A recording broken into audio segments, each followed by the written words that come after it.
मोती डूंगरी के पश्चिमी ढाल पर एक टीले पर स्थित भव्य लक्ष्मी नारायण मंदिर को बिरला मंदिर के नाम से भी जाना जाता है।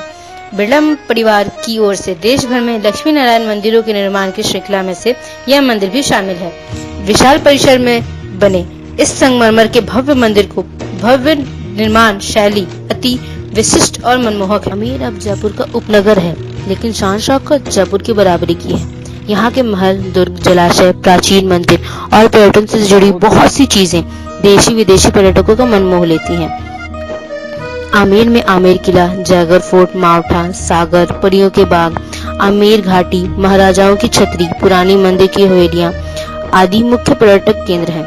पर्यटन को कमर्शियलाइजेशन होने के बाद ज्यादातर हवेलियों में निजी रिसोर्ट, म्यूजियम या शॉपिंग कॉम्प्लेक्स खुल गए हैं। महल को निर्विरोध रूप से जयपुर का ग्लोबल सिंबल माना जाता है। दुनिया भर में हवा महल गुलाबी शहर की पहचान के रूप में विख्यात है। बड़ी चौपड़ से कुछ ही कदम चांदी की टकसाल की ओर चलने पर बाईं ओर खड़ा यह भव्य इमारत मुकुट की आकृति में बना हुआ है। यह 5 मंजिला शानदार इमारत दरअसल सिटी पैलेस के जनान खाने यानी कि हरम का ही एक हिस्सा है।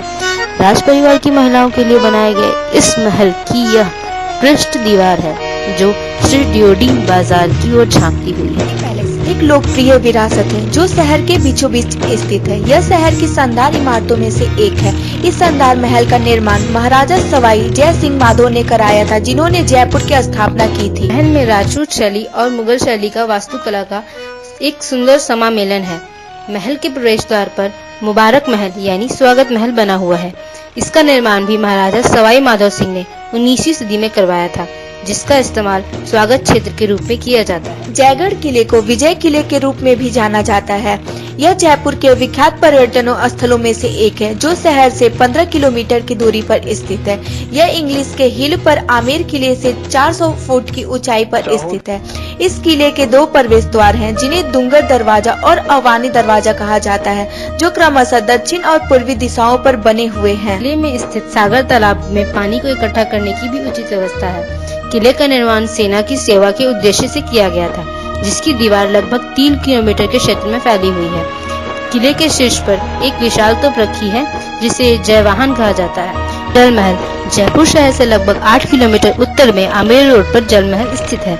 मानसागर झील के बीच स्थित इस महल की खूबसूरती बेमिसाल है। जल महल को आमतौर पर इसकी पाल से देखा जाता है, लेकिन महल तक नौकाओं के द्वारा भी पहुंचा जा सकता है। यहाँ 2 मंजिला इमारत, खूबसूरत गलियारे, टेरेस, गार्डन आदि देखने योग्य जगह हैं। राजस्थान का अंतर्राष्ट्रीय ख्याति प्राप्त पुष्कर मेला 21 अक्टूबर को शुरू हो चुका है। उद्घाटन के साथ ही इस मेले में विभिन्न मनोरंजक कार्यक्रमों का दौर भी शुरू हो चुका है। सांस्कृतिक कार्यक्रमों के रंग में रंगा पुष्कर मेला 28 अक्टूबर को संपन्न हो गया है। देश विदेश की लोक संस्कृति को समेटे यह मेला 1 हफ्ते तक चला था। पुष्कर मेले की पहचान देश के विशालतम पशु मेलों के रूप में की जाती है। मेले में बड़ी संख्या में ऊंट और अन्य जानवर बिक्री के लिए लाए जाते हैं। मेले के मैदान में ऊंट का दौड़ देखने के लिए देशी विदेशी मेहमान काफी दूर से आते हैं। भूत प्रेत की कहानियां पढ़ने और सुनने में बहुत रोमांचक लगती है, लेकिन जरा सोचिए, अगर ऐसा ही कुछ वास्तव में आपके साथ घटित हो जाए तो क्या फिर भी आप उतने रोमांचित रहेंगे या डर के मारे थर-थर कांपने लगेंगे? किसी पारलौकिक शक्ति या प्रेत आत्मा का आसपास होने का एहसास भी शरीर में एक अजब सी सिहरन पैदा कर देता है। तो ऐसे में जाहिर सी बात है, जब आपका सामना ऐसी किसी ताकत से हो जाएगा तो आपका रोमांच भी वहीं दम तोड़ देगा।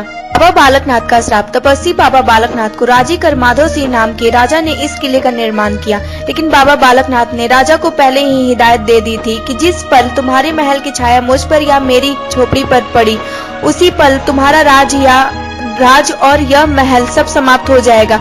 माधव सिंह ने उन्हें यह वचन दिया कि वह अपने महल को इतना ऊंचा नहीं करेंगे कि उसकी छाया कभी भी तपस्वी बाबा की झोपड़ी पर पड़े। लेकिन माधव सिंह के देहांत के बाद उनके पौत्र अजब सिंह ने महल का निर्माण कराया और उसे उतनी ऊंचाई दे दी जिसकी वजह से सूर्य की किरणों की वजह से साधु के आवाज पर महल की छाया पड़ने लगी। उसी पल साधु का श्राप समूचे राज्य को अपनी चपेट में ले गया और उस स्थान पर कभी न समाप्त होने वाली कयामत का साया पड़ गया। उसी पल साधु का श्राप समूचे राज्य को अपनी चपेट में ले गया और उस स्थान पर कभी न समाप्त होने वाली कयामत का साया पड़ गया। केसरिया बालमा बोझी पधारो